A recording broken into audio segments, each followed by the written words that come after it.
there, ladies and gentlemen, and welcome back to Pathfinder Plays, and today we are going to be looking at some more random questions from the Dead Matter Discord. Let's begin. Havoc Hank answers a few questions and says a few facts. He says loot will respawn, and the current plan for respawn rates is to decrease over time. And I made a video about their new loot spawning system, and I'll link the video up there if you guys want to check it out. It's a lot of info. Havoc Hank also said that there will be a reputation system within factions, responding to Possum, who said that there needs to be a promotion or standing system, which there will be, don't worry. Possum again asks, will there be motorbikes, trikes, or trolleys? And Deputy says there will be motorbikes. Uzi Madja says, can you write on paper to make notes or posters? If you can you hang the posters to be seen as a sort of sign? Deputy says, you'll be able to write. Nothing's been mentioned about posters. If anything, I'd say no, due to the likelihood of it being abused. I could only imagine the kind of probably discriminatory things that would be written or drawn on notes or posters that were able to be found by other players across the game. I got 9 tacos, which also means he has no tacos. How sad. How does the infection in the game work? Do people have to be bitten to turn, or is it something else? Not talking about a player, just people in general.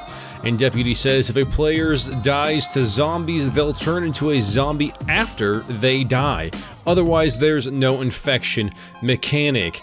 Now, also, he may have been talking about the way that The Walking Dead does it, to where you don't need to even get attacked by a zombie. It's just in your system somehow. Therefore, if you die, regardless of your contact level with zombies, you'll turn anyways. Deputy obviously clears it up and says no, you have to be bitten or physically assaulted and get infected that way, and then once you die, then you'll become a zombie. Possum, will there be the option to upgrade doors, barricades, and windows? Reggie Bless says yes, and we also saw that kind of in action in this latest developer vlog, because they mentioned a tier system, and the tier 0 was the newspaper over the windows masking viewership from outside your residence. Although it will be important to note that at nighttime, if you have a light on in your base and you have no newspaper on there but curtains closed, people can see your silhouette through the curtains. So curtains, I'm sure, could be counted as some sort of barricade, being as they block a person's viewing of you. So just keep that in mind. Newspaper helps prevent them from seeing your silhouette with lights on indoors. Why though asks, can we blow up gas barrels? And the answer is, of course. Might not be realistic, but it's classic video game stuff. I agree. Any clue on how long the closed alpha will last? And Onyx says they want the alpha to be as quick as possible while taking as long as they need, so probably 1 to 2 months. And to answer any other questions regarding that in early access, what the time frame is in between closed alpha and EA, there is no time. Their plan is to go fluidly from closed alpha to early access, fluid transition. It'll be backers and partners one day, and the very next day it will be everybody. So that's pretty cool. Will we be able to use these stoves in houses to cook, granted they have power? And Reggie Bless says yes. Now I am curious about wood burning stoves.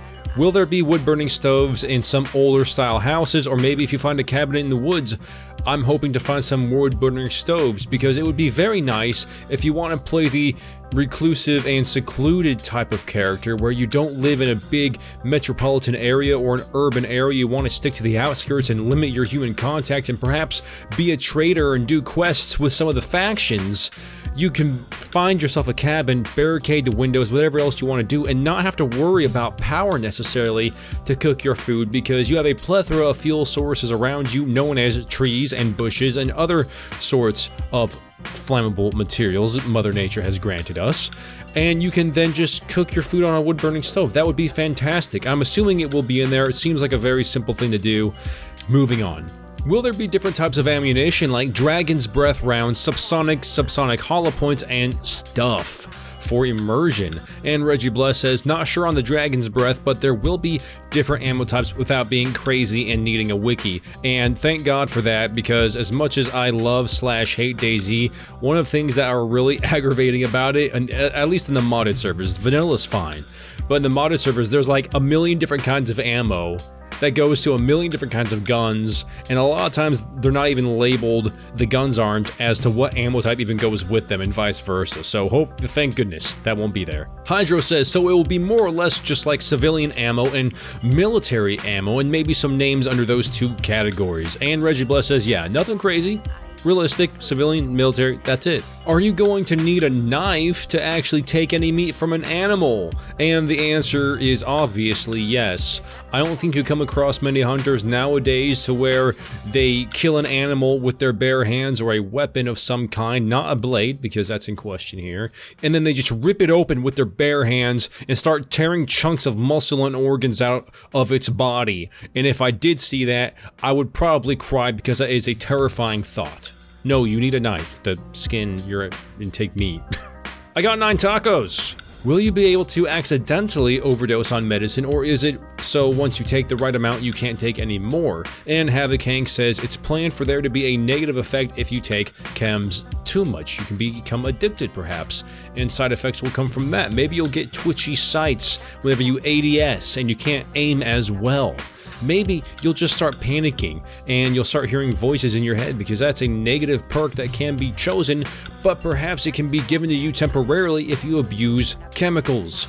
Who knows? Uzimayas. Right, but will there be more complex structures / items needed for blueprints? And Onyx says he just checked, and yeah, there will be crafting recipes, and some you will have to find, so there is a certain rarity to items in this game, and there's not going to be a ton of crafting in terms of like bushcraft and stuff like that, where you make your own stone knives and craziness like that, and that's what you rely on, like rust.